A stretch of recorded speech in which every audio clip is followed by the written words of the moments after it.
नमस्कार साथियों, मैं लेखपाल विनय कुमार आपका अपने YouTube चैनल में बहुत बहुत स्वागत करता हूं।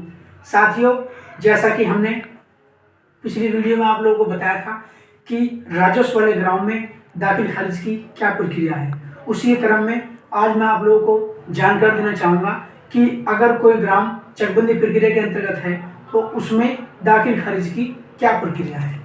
आइए व्हाइट बोर्ड की मदद से आप लोगों को बताते हैं कि चकबंदी वाले ग्राम में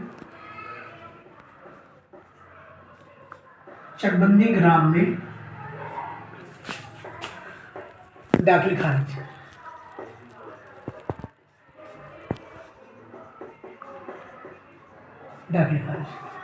साथियों, चकबंदी वाले ग्राम में अगर कोई ग्राम चकबंदी प्रक्रिया के अंतर्गत है उसमें अभी धारा 7, 8 और 9 लागू नहीं की गई है, यानी कि धारा 4 का प्रकाशन किया गया है।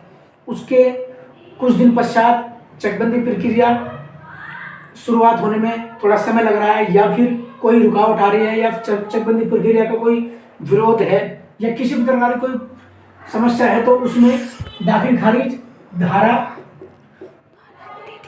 6 के अंतर्गत किया जाता है। धारा 6 के में अगर कोई विरासत है तो वो चकबंदी कर्ता के द्वारा लिखी जाती है। जैसे कि राजस्व में धारा 33 के अंतर्गत कानूनों के द्वारा लिखी जाती है, उसी तरह चकबंदी वाले ग्राम में विरासत चकबंदी कानूनों के द्वारा लिखी जाती है। और अगर कोई बैनामा है तो वो सहायक चकबंदी अधिकारी यानी कि नायब चकबंदी, जिसे कि एशो के नाम से जानते हैं, उनके द्वारा किया जाता है।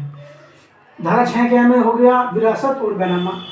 चकबंदी प्रक्रिया धारा 6 क्रॉस किए जाने के उपरांत अगर गांव में चकबंदी लेखपाल के द्वारा विभिन्न घाटों की तरमीम की जा चुकी है, चकबंदी कर्ता के द्वारा पड़ताल की जा चुकी है, उस गांव में धारा 9 के अंतर्गत, धारा 9 के अंतर्गत सबसेक्शन 1 बोलते हैं इसको, इसके अंतर्गत एसीओ यानी कि सहायक चकबंदी अधिकारी के द्वारा नियम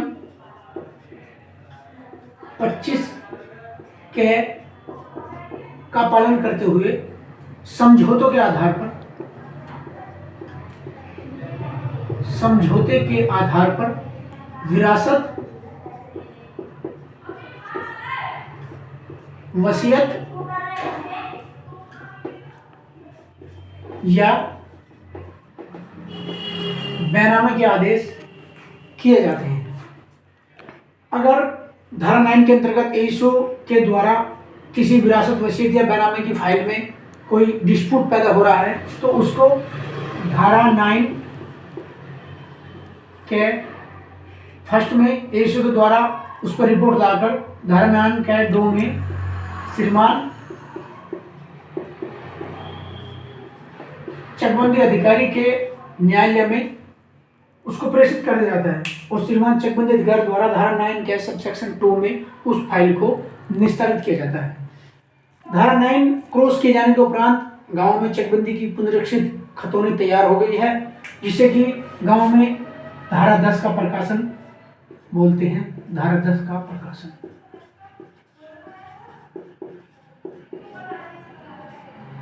धारा 10 का प्रकाशन किए जाने के उपरांत कोई भी अगर बैनामे संबंधी या विरासत संबंधी कोई फाइलें अगर चकबंदी में एंटर होती है तो उसको एसीओ अथवा सीओ के द्वारा धारा 12 में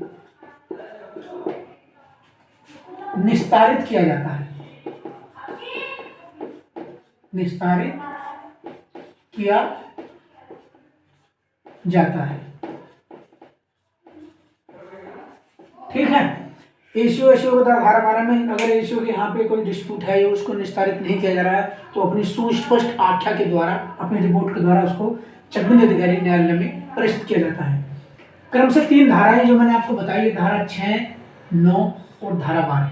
आइए एग्जाम्पल के तौर पर आपको एक गांव की खतौनी के हिसाब से समझाते हैं। ये एक गांव है जिसकी खतौनी चकबंदी लेखपाल यानी मेरे पास है। इसमें ये विरासत का आदेश है।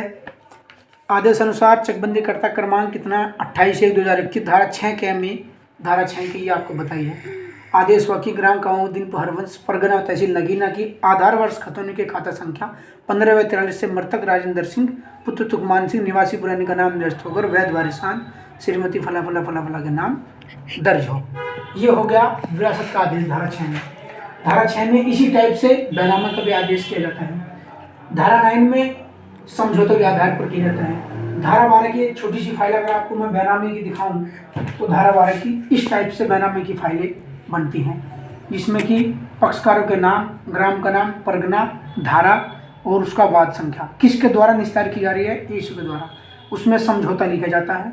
आज पत्रावली प्रस्तुत हुई, पक्ष व चकबंदी समिति के सदस्य उपस्थित हुए, पक्षों को नियमानुसार सूचना नोटिस जारी की गई, अंतर सीमा कोई आपत्ति नहीं आई, अतः समझौता हुआ कि ग्राम फला फला के गाट आधार वर्ष खतौनी खाता संख्या इतने की गाटा संख्या इतने इतने से, मतलब इसमें सुस्पष्ट समझौता लिखा जाता है कि फला काश्तकार का नाम खारिज करके दूसरे काश्तकार का नाम एंटर किया जाता है। उसको उसका अमलदरामद फिर चकबंदी लेखपाल के द्वारा खतौनी में किया जाता है और उसकी जांच यानी कि उसकी प्रमाणिकता चकबंदी कर्ता के द्वारा की जाती है और उसकी फर्द खतौनी की नकल या फिर जिस अभिलेख में उसको अमलदरामद उसका किया जा रहा है उसकी नकल काश्तकार को दी जाती है। तो साथियों, आज की वीडियो में चकबंदी वाले ग्राम में दाखिल खारिज की क्या प्रक्रिया है उसके बारे में हमने आपको समझाया। अगर चकबंदी या से संबंधित या दाखिल खारिज से संबंधित आपका कोई टॉपिक है तो आप कमेंट बॉक्स में कर सकते हैं। अगर वीडियो अच्छी लगे तो प्लीज़ चैनल को सब्सक्राइब, वीडियो को लाइक और कमेंट अवश्य करें। और अगर वीडियो में आपको कोई लाभान्वित कोई भी टॉपिक या फिर इससे अलग हटके कोई आपको कोई जानकारी लेनी है, कोई वीडियो आपको बनवानी है तो आप जो है उसमें बता सकते हैं। मेरा व्हाट्सअप नंबर है, बहुत से भाई नंबर जानना चाहते हैं तो ये व्हाट्सअप नंबर है 9760809317। ये मेरा व्हाट्सअप नंबर है, आप व्हाट्सएप पे मैसेज कर सकते हैं। और मिलते हैं अगले किसी राजस्व अथवा चकबंदी संबंधी टॉपिक के साथ, तब तक के लिए नमस्कार।